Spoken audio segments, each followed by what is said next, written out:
What happens when the one person you trust becomes the architect of your deepest nightmare? For Daisy Ashford, her gilded life was about to be shattered by a lie so venomous it would poison everything she held dear. She was 7 months pregnant, living a fairy tale with her millionaire husband Colton. But a ghost from his past, a woman named Serafina, is about to crawl out of the woodwork. She's not just after his money. She's after his life, his home, and his soul.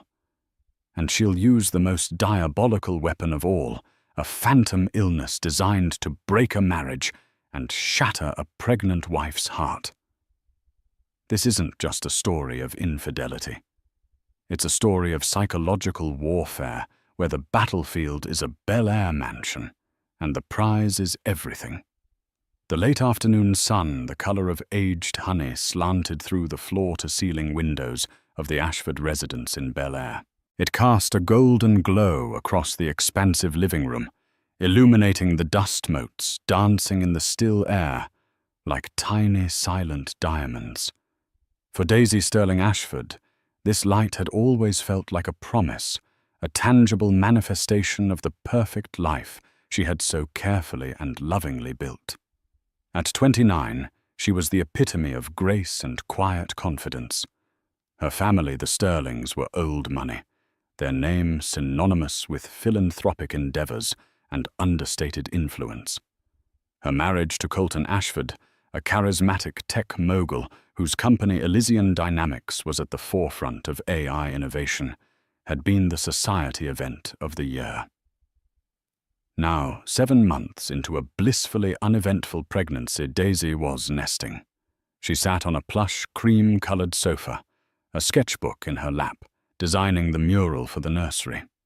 It was to be a whimsical forest scene, filled with gentle creatures and bathed in soft, dreamy light. She hummed a soft tune, one hand resting protectively on the gentle swell of her belly, where their son, their future, was growing. The house was quiet, a peaceful sanctuary of polished marble, contemporary art, and the faint, clean scent of lilies. The tranquility was shattered by the slam of the front door. It was a sound so out of place in their serene world that Daisy flinched, the pencil slipping from her grasp. Colton strode into the room, his tie askew, his usually composed features tight with a tension that seemed to vibrate off him in waves. He ran a hand through his dark, perfectly styled hair, a gesture Daisy knew meant he was deeply agitated. "Colton, darling, what is it you're home early?" He didn't seem to hear her at first. He walked to the grand window, staring out at the manicured lawns and the infinity pool that bled into the Los Angeles skyline. "I had to leave the office. Something's come up." "Something with Elysian?" she asked, her voice soft with concern. "No. Not work." He finally turned to face her, and the look in his eyes sent a chill down her spine. It was a cocktail of emotions she couldn't quite decipher. Guilt, frustration, and something else. A deep, weary sadness. "It's an old friend. From college. Her name is Serafina Dubois." The name was unfamiliar, a foreign sound in the carefully curated symphony of their life. Colton had always been open about his past, or so she had thought. He'd spoken of college flings and youthful indiscretions with a self-deprecating charm that made them seem harmless, but he had never mentioned a Serafina. "She called me," Colton continued, his voice strained. "Out of the blue. She's in a bad way, Daisy, a really bad way. She's sick and she has no one." Daisy rose slowly, her body feeling heavier than usual. She moved to his side, placing a hand on his arm. "Sick? What kind of sick?" "They don't know. The doctors are baffled. She's been having these episodes, fainting chronic pain.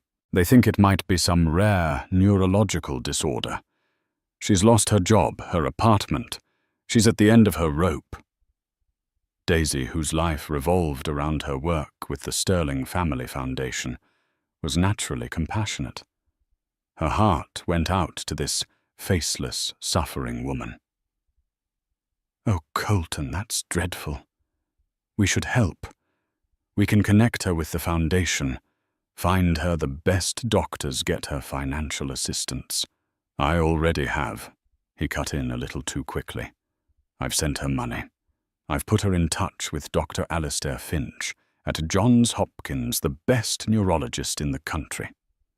But it's more than that, Daisy." He looked away again, unable to meet her gaze. "She's alone, and she's terrified." A single cold drop of unease fell into the warm pool of Daisy's heart. The way he said her name, Serafina, it wasn't with the casual concern one would have for a long-lost friend. There was a weight to it, a history that hung unspoken in the air between them. "I don't understand, Colton. What more can we do?"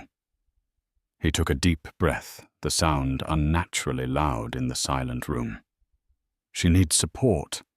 Someone to be there for her. I feel responsible." "Responsible why?" The question was quiet, but it was sharp.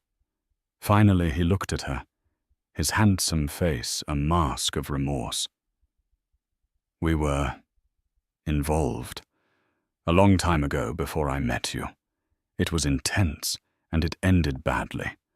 I broke it off. She was devastated. I chose a different path, Daisy. I chose you. But I can't shake the feeling that I broke something in her back then and now. Now this." The confession landed like a stone. It wasn't the fact that he'd had a past.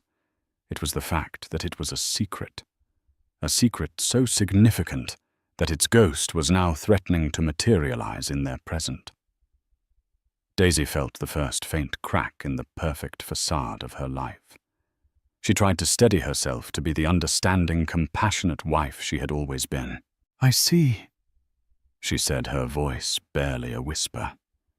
She retreated to the sofa, the sketchbook forgotten. The whimsical forest on its pages suddenly seemed naive, a childish fantasy. "Well, you're doing the right thing by helping her now." Colton knelt before her, taking her hands in his. They were cold. "Thank you, Daisy. You don't know how much it means to me that you understand. It's just a difficult situation. It will be over soon, I promise. We'll get her the help she needs, and then we can focus on what's important. On us. On our son." He leaned in and kissed her, but the kiss felt different. It was tainted by the name she had never heard before, the name of a woman who was sick and alone, a woman her husband felt responsible for. As Colton held her, Daisy stared over his shoulder at the setting sun, the golden light no longer a promise, but a warning. The cage, she realized, had always been gilded, and she was just now beginning to feel the bars. The next few weeks were a blur of hushed phone calls and late-night text messages. The name Serafina became a constant, unwelcome presence in the Ashford home, a ghost at their dinner table. Colton grew increasingly preoccupied, his mind clearly elsewhere. He would stare at his phone, his brow furrowed, then quickly put it away when Daisy entered the room. He assured her it was just logistics, coordinating with doctors, arranging for financial support, but the secrecy gnawed at her. Daisy tried to focus on the baby, on the final preparations for his arrival. She attended her prenatal appointments, shopped for tiny clothes, and oversaw the painting of the nursery mural. But a shadow had fallen over her joy. Her intuition, heightened by pregnancy, was screaming that something was wrong. This was more than just charity for an old friend. Colton began sharing details of Serafina's illness, and the descriptions grew more and more alarming. Her symptoms were a bizarre and dramatic collection of ailments that defied easy diagnosis. There were debilitating migraines that left her blind for hours, sudden bouts of vertigo that made it impossible to stand, and a deep, radiating pain in her joints that came and went without warning. Most terrifyingly, she described episodes of temporary paralysis where she would wake up unable to move a muscle. "Dr. Finch is perplexed," Colton said one evening, pacing the length of their cavernous kitchen. "He's run every test imaginable. MRIs, PET scans, spinal taps. Everything comes back clean. He's talking about referring her to a specialist in rare autoimmune disorders at the Mayo Clinic, Dr. Eleanor Vance." "She must be so frightened," Daisy said, forcing a tone of sympathy she no longer felt. In her heart, a cold suspicion was beginning to crystallize. The symptoms were all so subjective. Pain, fatigue, dizziness. There was no rash, no fever, no tumor on a scan. Nothing concrete that could be measured or proven. It was the perfect, untraceable illness. Colton, however, was completely consumed by it. He seemed to see Serafina not as a woman, but as a tragic figure from a romantic novel, a damsel in profound distress. Daisy started to piece together the history Colton had so conveniently omitted. He let slip details in moments of frustration, how Serafina was a brilliant artist, a free spirit who lived life on her own terms, how their relationship had been a whirlwind of passion and chaos. "I was younger then," he admitted one night, a glass of expensive whiskey in his hand. "I couldn't handle it. I wanted stability.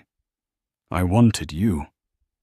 The words were meant to be a comfort, but they felt like an insult.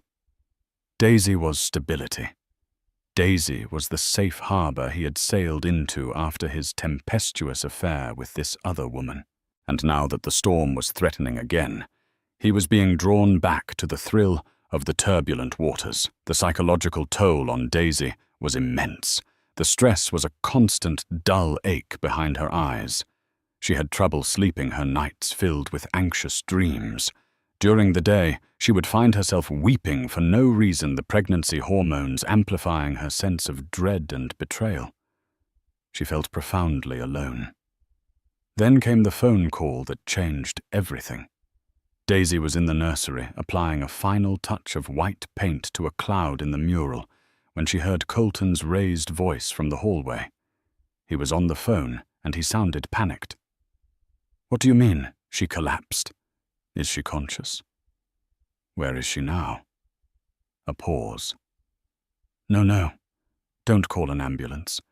The press would have a field day. I'm on my way." He hung up and stormed into the nursery, his face pale. "It's Serafina." She collapsed in her apartment. Her neighbor found her. "She's conscious, but she's weak. She says the paralysis is back, this time in her legs." "Colton, she needs to go to a hospital," Daisy said, her voice firm. "This has gone too far." "She refuses," he shot back, his frustration boiling over. "She's terrified of hospitals. She says they're cold, impersonal places where she'll just be another number. She was crying, Daisy. She said she was scared of dying alone in some sterile room." He paused, taking a ragged breath. He wouldn't look at her. "She begged me to come get her. She has no one else to call." Daisy stared at him, her heart pounding a sick, heavy rhythm against her ribs. She could see where this was going. She could see the path laid out before them, a dark and treacherous road he was determined to drag her down. "And what are you going to do?" she asked, her voice dangerously quiet. "I'm going to go get her," he said, his jaw set. "I'm bringing her here." The paintbrush fell from Daisy's hand, splattering white paint on the floor like a teardrop. "You're what?"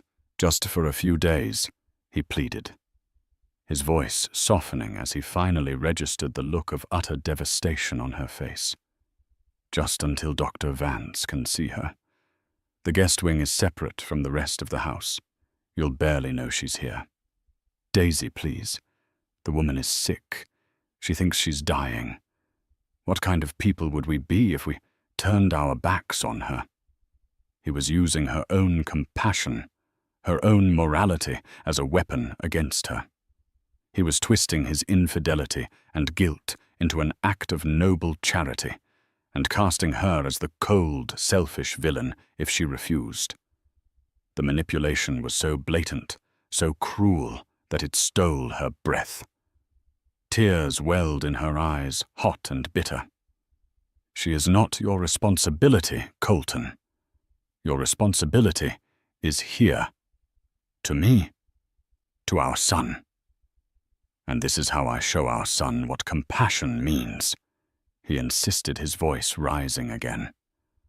"By showing him that we don't abandon people in their darkest hour." It was a brutal, circular logic she couldn't break. He had made up his mind. The argument was just a formality. He was not asking for her permission. He was informing her of his decision. Her heart, which had been slowly cracking for weeks, finally shattered. The sound was deafening in the silence of her mind. She looked at her husband, the man she loved, the man whose child she was carrying, and saw a stranger, a man blinded by guilt or something worse, a man willing to set his own house on fire just to feel the warmth of an old flame. "Do what you have to do, Colton," she said, her voice hollow. She turned away from him, her gaze fixed on the whimsical, innocent forest on the wall. A tear traced a path down her cheek and dripped onto her swollen belly. In the forest of her dreams, a serpent had just been invited in. 2 hours later, Seraphina Dubois arrived. She didn't walk through the grand, double-doored entrance of the Ashford mansion. She was carried. Colton, his face a grim mask of determination, lifted her from the passenger seat of his Mercedes. Seraphina, looking as fragile as a wounded bird, clung to his neck, her head resting on his shoulder. She was dressed in flowing bohemian layers that managed to look both expensive and artfully disheveled. A vintage silk scarf was tied around her dark, tumbling hair, and her pale face was devoid of makeup, making her large, dark eyes seem even more enormous and soulful. She made a show of weakness, her legs seemingly unable to bear her weight.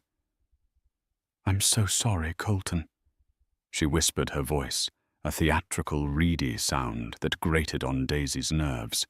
"I'm such a burden."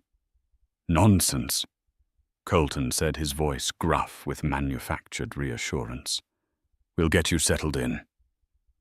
Daisy stood at the top of the sweeping staircase, her hand gripping the cold, polished wood of the banister. She watched the scene unfold below her, as if it were a play.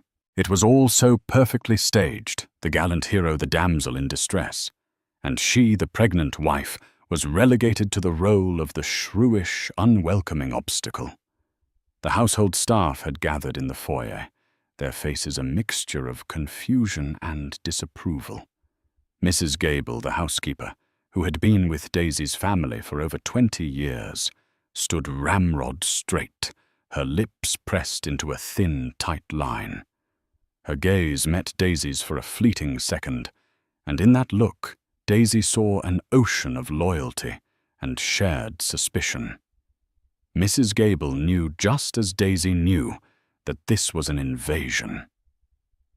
Colton carried Seraphina past them, heading towards the west wing, where the lavish guest suite was located. As they passed the bottom of the staircase, Seraphina's head lifted from Colton's shoulder. Her eyes, dark and intelligent, locked with Daisy's. For a split second, the mask of frail suffering slipped.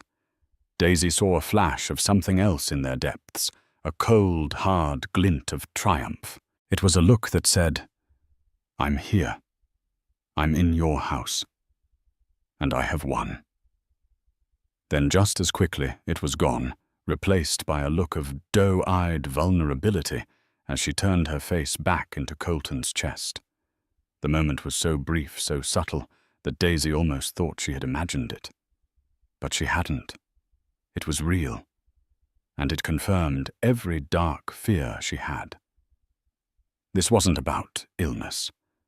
This was a calculated strategic maneuver by a woman who wanted to reclaim what she believed was hers. The guest suite was more luxurious than most five-star hotel rooms, with its own sitting room, a sprawling bathroom, and a private balcony overlooking the pristine gardens. Colton settled Serafina onto the king-sized bed, fluffing pillows around her, as if she were a delicate porcelain doll. "Is there anything you need?" he asked, his voice soft. "Water, tea. Should I have the chef make you some soup?" Just stay for a minute," Serafina murmured, her hand weakly clutching his. "I'm a little disoriented. Everything is spinning." Daisy remained in the doorway, a silent, statuesque observer.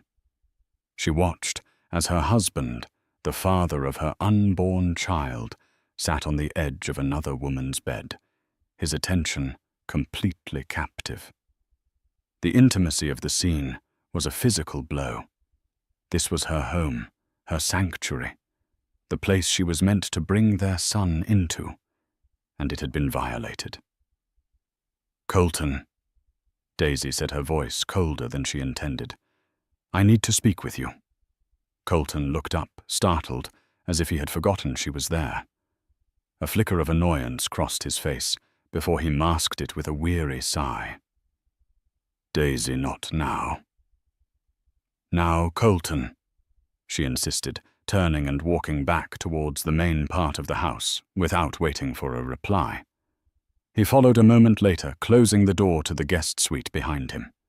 He found her in their master bedroom, standing by the window that overlooked the same view as Serafina's balcony. "What is it?" he asked, his tone defensive. "How long, Colton?" she asked, her back still to him.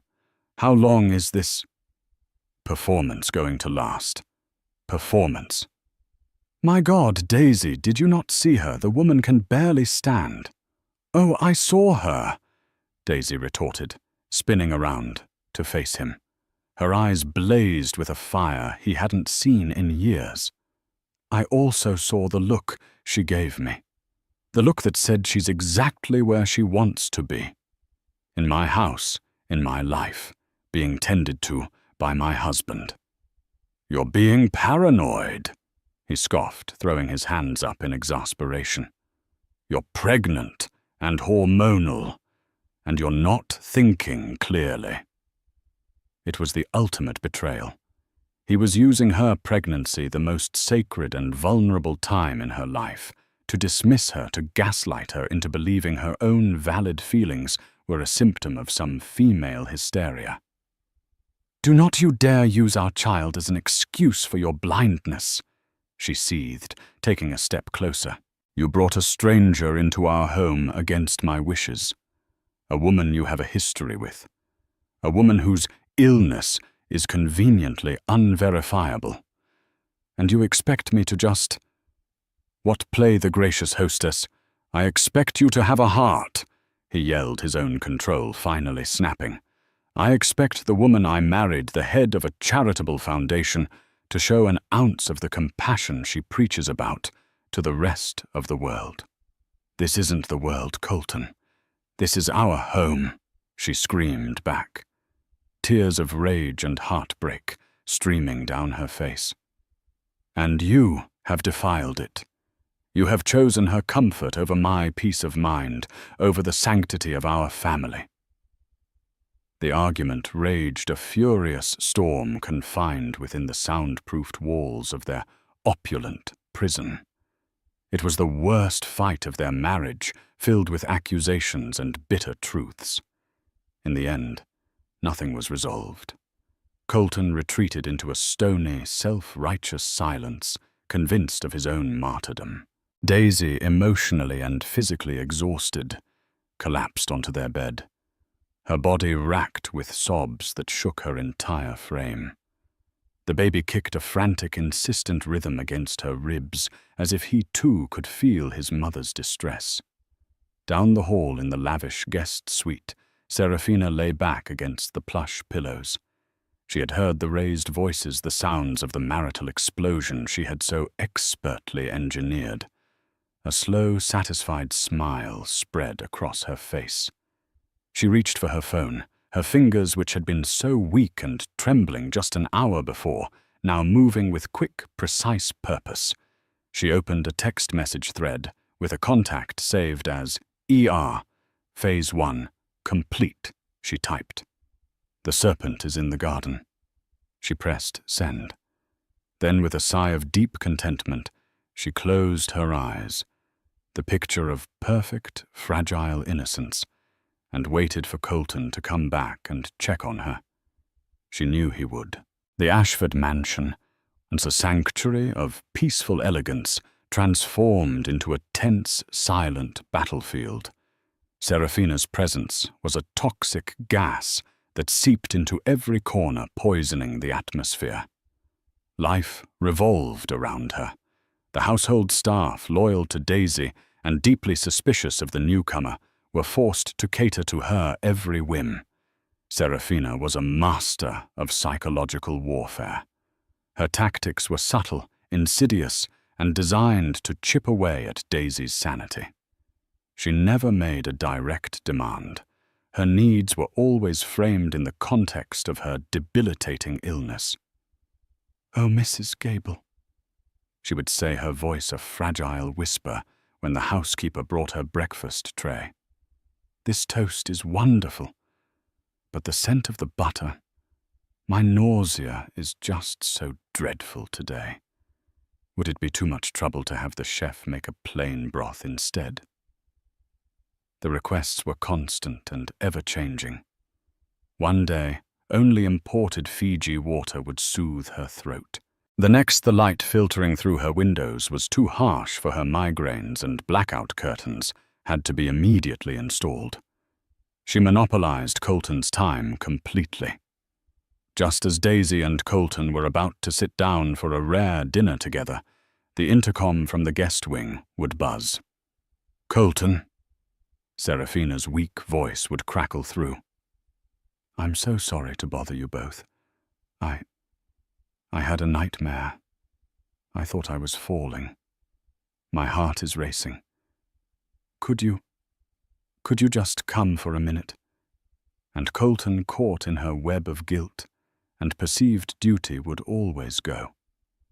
He would leave Daisy sitting alone at the vast dining table, her food growing cold, her heart icing over. Serafina's most potent weapon was her shared history with Colton. She would reminisce with him, always within earshot of Daisy. "Do you remember that little jazz club near Campus Colton?" she'd ask when he was helping her to a chair in the garden. "The one where we danced all night and drank cheap red wine? Oh, to have that kind of energy again."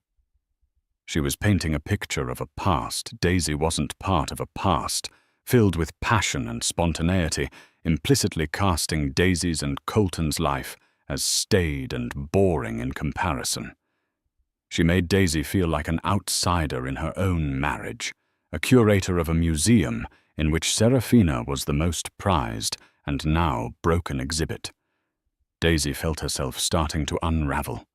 Colton's gaslighting was relentless. Every time she tried to voice her concerns, he would shut her down. "You're imagining things, Daisy. Why are you being so cruel to her? The stress isn't good for the baby." He made her feel like the villain, the crazy hormonal pregnant woman who was jealous of a poor, dying creature. Her friends tried to be supportive, but they couldn't grasp the suffocating reality of the situation. "Just ignore her," her best friend Chloe advised over the phone. "Focus on yourself and the baby." But how could she? The enemy was living down the hall. The only person who truly understood was Mrs. Gable. The housekeeper became Daisy's silent ally, her eyes and ears in the house. Mrs. Gable was a woman of fierce loyalty and sharp observation. She saw what Colton in his deliberate blindness refused to see. One afternoon, Mrs. Gable sought out Daisy in the nursery. She closed the door quietly behind her.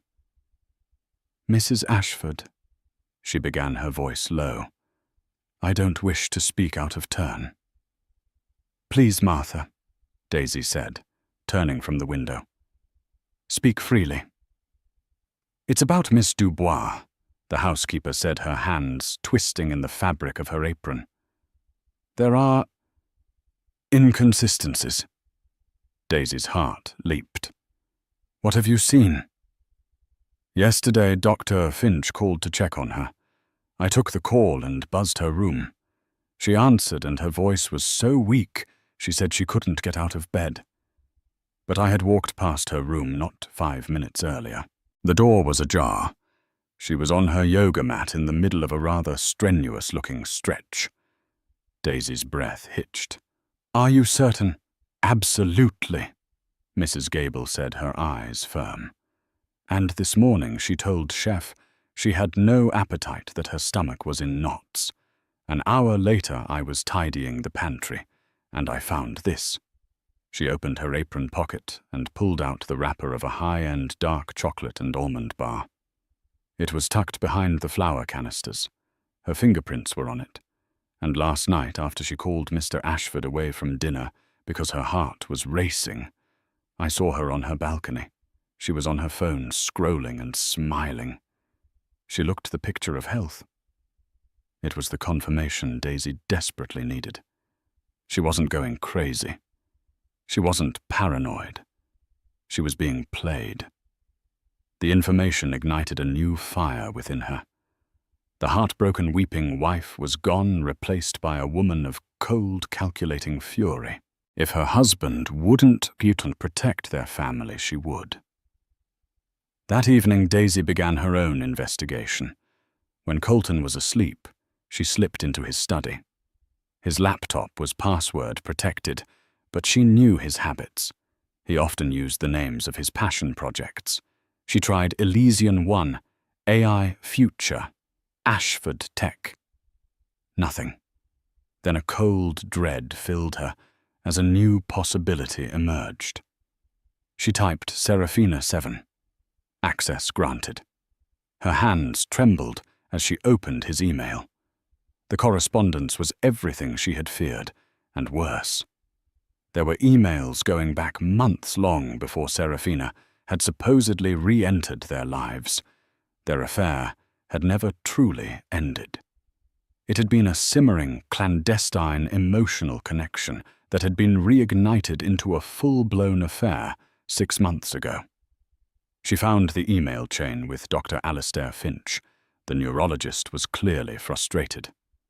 Colton, one email read, "I have to be frank. I've run every test in the book on Miss Dubois. There is absolutely no physiological basis for her symptoms. While I don't want to discount her subjective experience of pain, I am professionally obligated to suggest that a psychiatric evaluation might be more beneficial. I am referring her to Dr. Vance as a last resort. But my clinical opinion is that this is not a neurological matter." Colton had hidden this from her. He had twisted the doctor's professional opinion to fit his narrative of a mysterious, tragic illness. Daisy felt a wave of nausea so profound she had to grip the desk to steady herself. Her marriage wasn't just cracked, it was a lie, a complete and utter sham.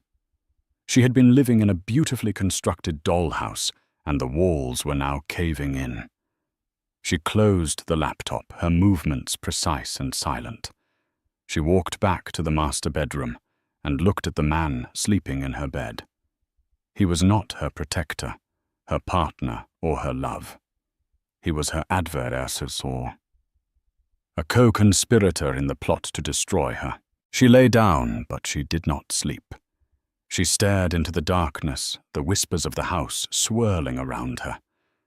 They were whispers of deceit, of betrayal, of a game she had unknowingly been a part of. But now she knew the rules, and she was going to change them. The investigation was no longer about proving Serafina was a fraud. It was about gathering the ammunition she would need to survive the war that was to come.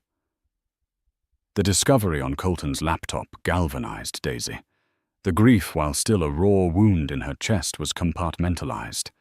In its place grew a cold, sharp resolve. She was no longer just a victim. She was a strategist. Her first move was to leverage the one resource Colton couldn't control: her own money.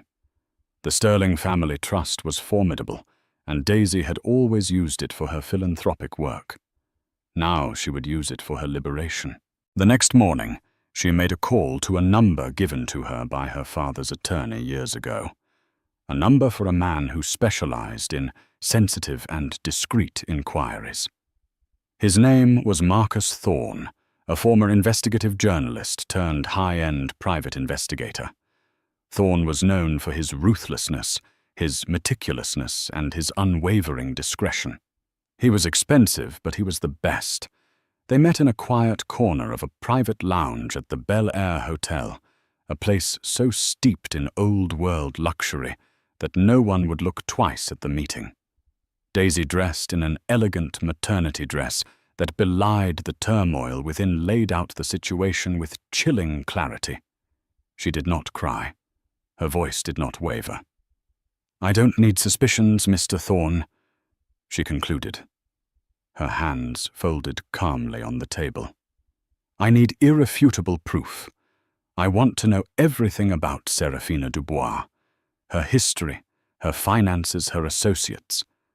I want to know who she talks to, where she goes. I need you to find the why behind the lies, and I need you to find the puppet master if there is one."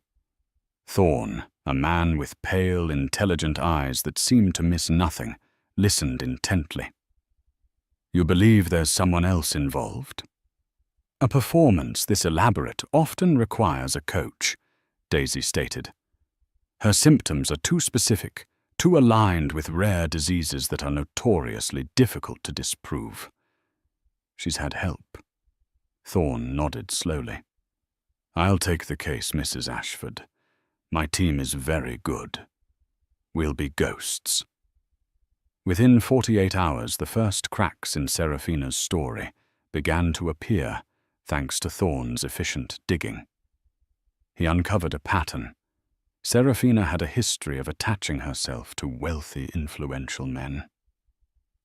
There was a gallery owner in New York who had supported her for a year before she had a nervous breakdown, and he was forced to pay for her recovery. There was a French film director who had cast her in a small role only for her to develop crippling anxiety that made it impossible for her to work, though she continued to live in his Paris apartment for months. The most damning discovery was an ex-boyfriend in San Francisco, a software engineer named David Chen. Thorne's associate got Chen to talk. He was still bitter. "Serafina." "Yeah, I remember her," he'd said, his voice dripping with sarcasm. "She told me she was pregnant with our child. Said she had hyperemesis gravidarum so bad she couldn't work. I paid her rent for 6 months. Then a friend saw her running a half marathon. When I confronted her, she vanished. Turns out she was never pregnant. She'd used the money to fund a trip to Bali. While Thorne's team was excavating Serafina's past, Daisy's own vigilance at home paid off. One rainy afternoon, Daisy was in her study, ostensibly organizing files for her foundation, but really monitoring the household's Wi-Fi network traffic, a trick Colton's own tech-savvy world had inadvertently taught her. She noticed a series of encrypted video calls being made from an unrecognized device connected to the guest wing's network.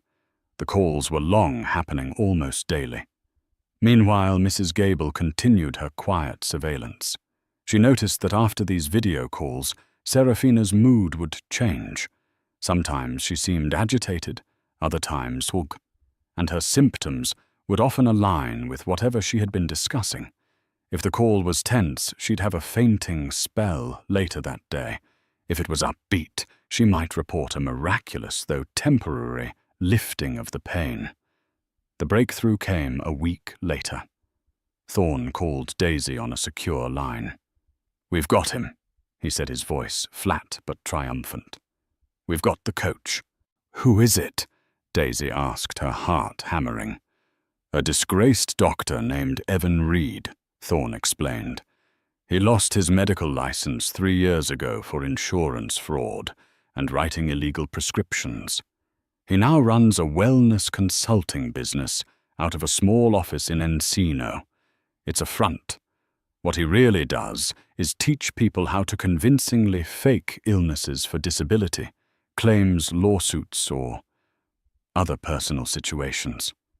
We've been monitoring him. And Serafina Dubois is his star client." The pieces of the puzzle slammed into place. This was no mere opportunist.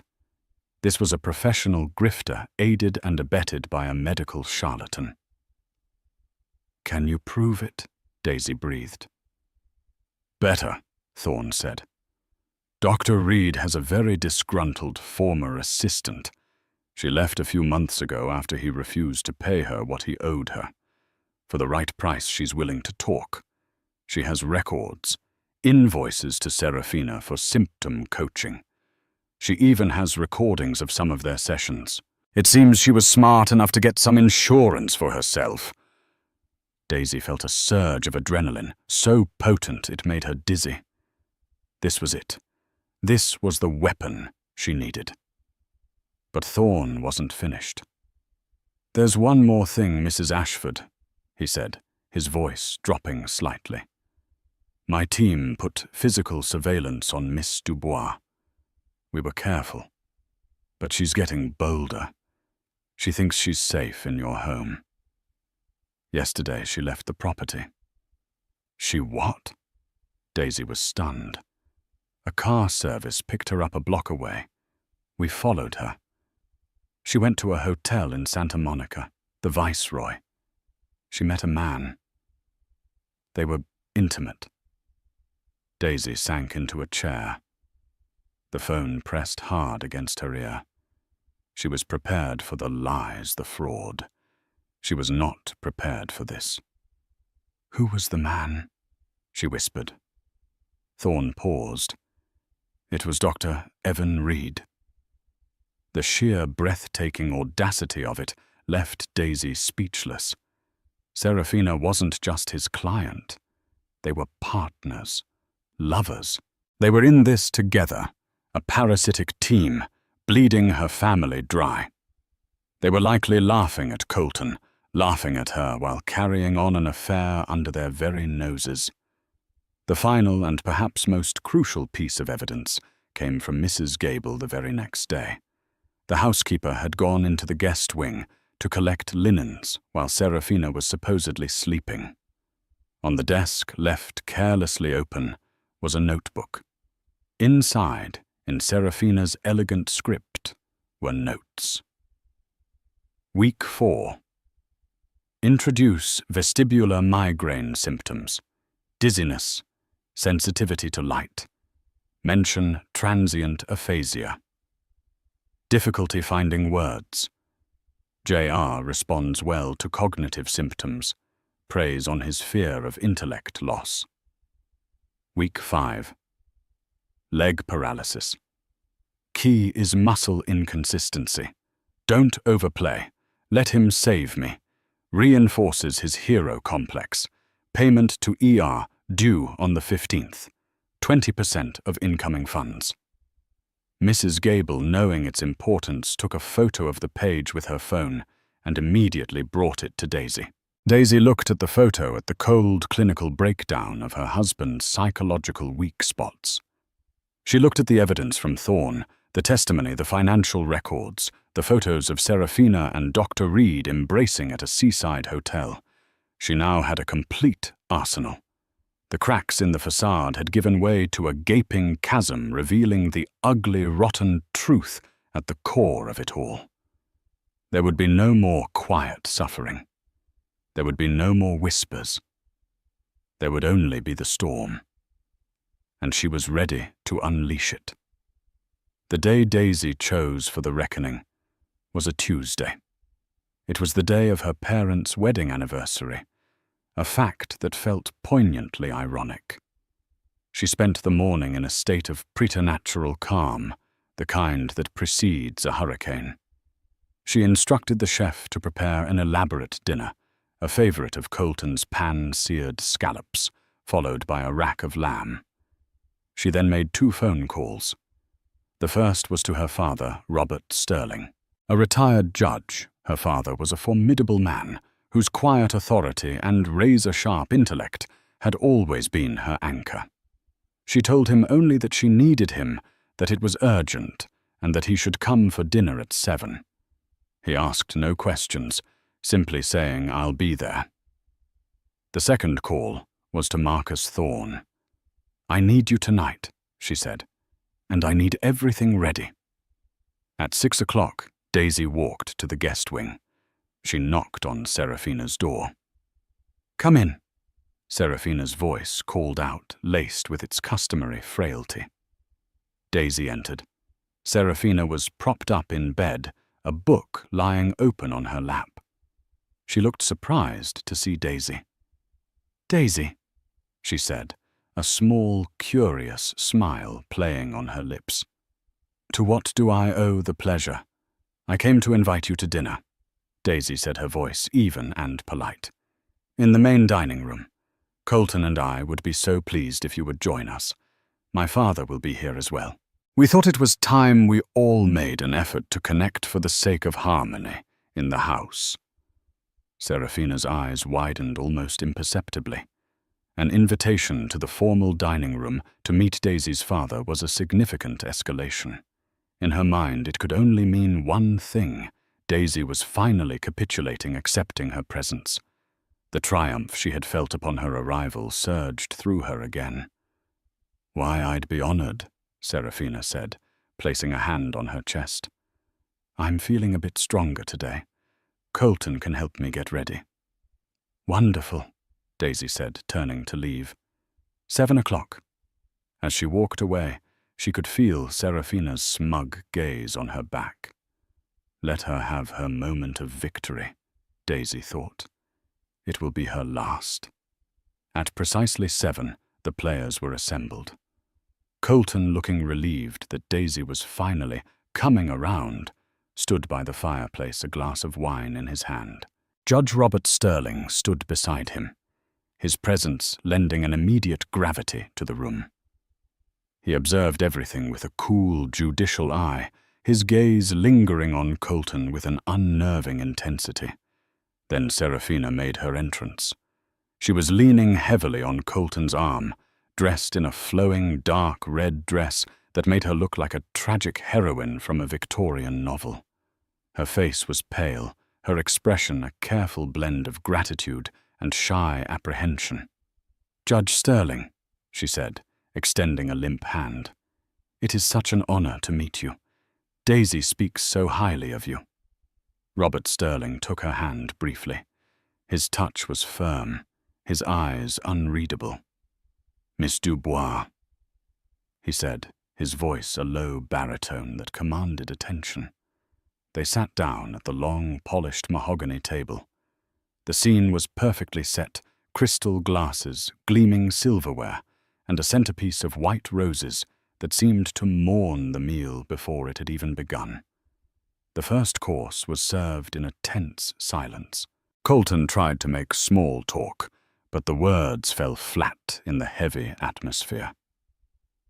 Finally, after the scallop plates had been cleared, Daisy placed her napkin on the table. She stood up. Every eye turned to her. "Before the main course," she began, her voice resonating with a newfound strength and clarity that made Colton stare at her. "I thought we could watch a short film, a documentary of sorts, I had our media room linked to the screen in here. It's a story about a very talented actress." She pressed a button on a remote control she had been holding. The large framed painting on the wall behind the head of the table silently retracted, revealing a state-of-the-art screen. Colton looked confused. "Daisy, what is this?" Seraphina's smile faltered. A flicker of unease crossed her features. The screen lit up. The first image was a high-resolution photograph of the Viceroy Hotel in Santa Monica. Then it cut to surveillance footage. It was grainy, but the subjects were unmistakable. Seraphina, dressed in jeans and a t-shirt, laughing as she strode confidently through the hotel lobby. There was no cane, no limp, no sign of weakness. She met a man by the bar. The camera zoomed in. It was Dr. Evan Reed. They kissed a long, passionate kiss that left no room for misinterpretation. A collective gasp went through the room. Colton shot to his feet, his face draining of all color. "What the hell is this?" Seraphina stared at the screen. Her mouth agape, her face a mask of pure horror. That's not real. It's been doctored," she stammered, her voice losing its carefully constructed frailty. "Oh, it's very real," Daisy said, calmly. Her eyes locked on Seraphina. "And there's more." The screen changed. It now showed a copy of an invoice. From Dr. Evan Reed Wellness Consulting. To Ms. Seraphina Dubois. For symptom coaching neurological mimicry module. Amount $10,000. Then an audio file began to play. It was Seraphina's voice, clear as a bell, but stripped of its breathy weakness. "So for the next phase, I think we need something that requires him to have more physical contact. The leg paralysis was good. What about something that affects my hands, like tremors? That way he'll have to feed me." Then Dr. Reed's voice. "Good idea. But make it intermittent. We don't want him getting a neurologist who specializes in motor functions." Colton sank back into his chair as if he'd been punched.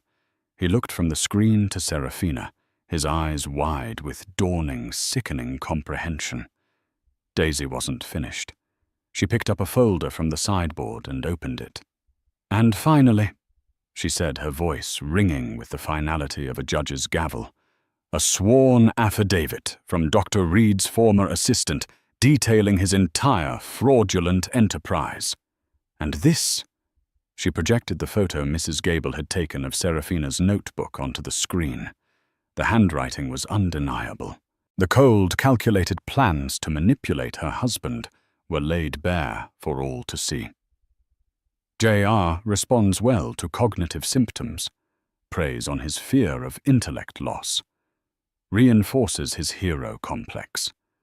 Payment to ER due on the 15th. It was over. The web of lies had been systematically, ruthlessly, and publicly dismantled. Seraphina, cornered and exposed, finally broke. The mask of the victim shattered, revealing the snarling, desperate woman beneath. "He owed me," she shrieked, pointing a trembling, perfectly steady hand at Colton. "He threw me away. He used me up, and then he found his perfect little society wife and his perfect little life. I deserved a piece of it. He loved me. He would have always loved me. If it wasn't for you." She screamed at Daisy. The confession, raw and ugly, hung in the air. Colton, utterly humiliated, broken, and filled with a rage born of his own colossal stupidity, finally turned on her. His voice, when he spoke, was terrifyingly quiet. "Get out," he whispered. "Colton, baby, listen to me," she began, trying to switch back to the damsel role. "Get out!" he roared, slamming his fist on the table so hard the crystal glasses jumped. "Get out of my house, now!"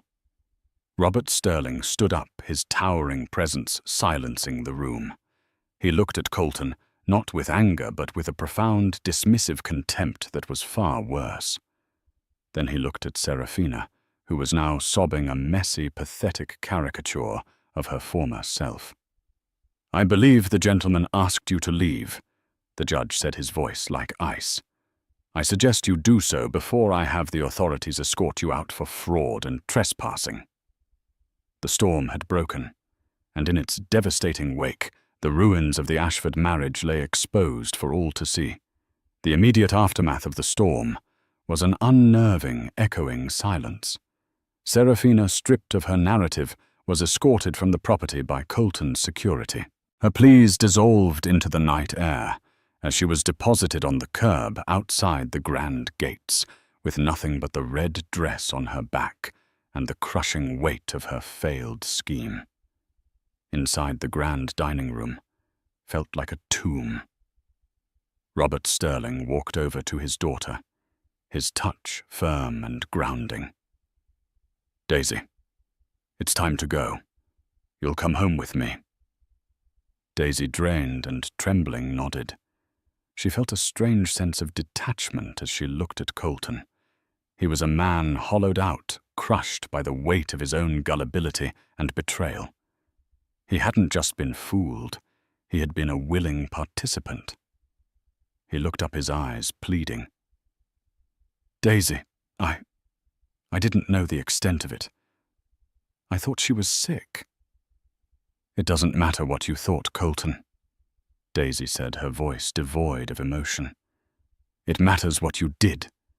You chose to believe her lie because it fed your ego. You brought the serpent into our home and you let it bite me. Over and over again." She turned to leave with her father, not looking back. The sound of her footsteps on the marble floor was the only sound in the cavernous room.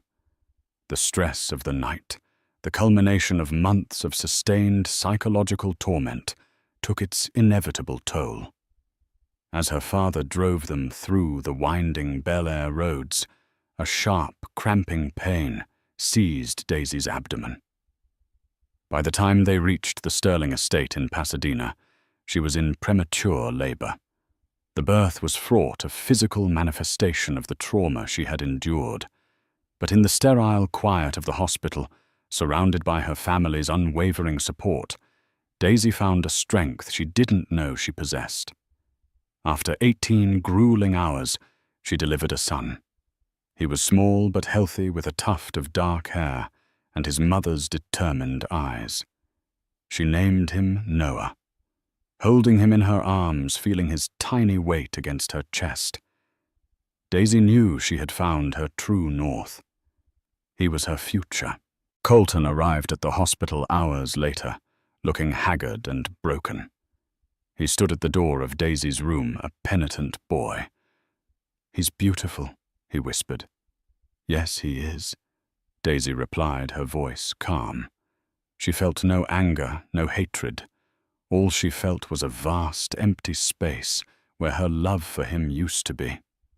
For the next few weeks, Colton tried desperately to atone. He groveled, begged, and sent extravagant gifts, promising to spend the rest of his life making it up to her. He was a man drowning in the consequences of his actions, trying to use Daisy as a life raft. But Daisy was no longer his harbor. She had become her own ship, and Noah was her anchor. While she recovered, her father, Judge Sterling, along with a team of the most formidable lawyers in Los Angeles, went to work quietly dismantling the financial and legal ties that bound Daisy to Colton. When Noah was a month old, Daisy agreed to meet Colton in the neutral territory of her father's library. Colton arrived hopeful, ready to plead his case, but Daisy stopped him before he could begin.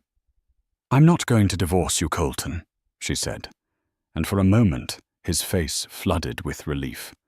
But she continued, her voice leaving no room for negotiation. "A divorce would be a media circus, and I will not have my son's name dragged through the mud of your scandal. But make no mistake, our marriage is over." She laid out the terms of their new reality, detailed in a post-nuptial agreement drafted by her lawyers. They would present a united front for their son. He would have access to Noah, and fulfill his financial duties as a father. But they would lead separate lives. She would be moving into a new home purchased in her name. She would take over the management of a significant portion of the Ashford family assets, legally transferred to a trust under her sole control, ensuring her and Noah's complete financial independence. She was no longer a partner in the marriage.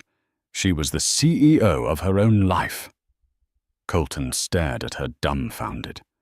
He had expected an emotional battle, not this cool stranger who wielded legal documents like a surgeon's scalpel, excising him from her life with bloodless precision. He had shattered her heart, and in doing so had forged it into something unbreakable. "Daisy, please," he whispered a last pathetic attempt. "I love you." "No, Colton," she said, standing up, the meeting concluded. "You loved the idea of me. The stability, the respectability. When that became inconvenient, you were willing to sacrifice me. I did love you, and I will mourn that love. But I will not be its victim." She left him then, standing alone in the silent library, a millionaire who had everything, and had just lost the only thing that ever truly mattered. He had chosen the ghost of a past passion over the reality of a future with his family, and he would now be haunted by that choice for the rest of his days. So what becomes of a shattered heart? For Daisy Sterling Ashford, it became her armor. She walked through the fire of betrayal and emerged not scorched but forged. Her story is a chilling reminder that the most dangerous threats often come disguised as pleas for help, and that the home, our safest sanctuary, can become a battlefield. She fought back not with tears, but with strategy, proving that the ultimate revenge isn't loud and explosive, but quiet, calculated, and absolute. She reclaimed her life, her power, and most importantly, her son's future from the wreckage of her husband's deceit. If this story of love, lies, and the ultimate empowerment resonated with you, don't forget to hit that like button. Share it with someone who needs to see the strength of a woman who refuses to be broken, and subscribe to our channel for more real-life dramas that will leave you breathless. What would you have done in Daisy's shoes? Let us know in the comments below.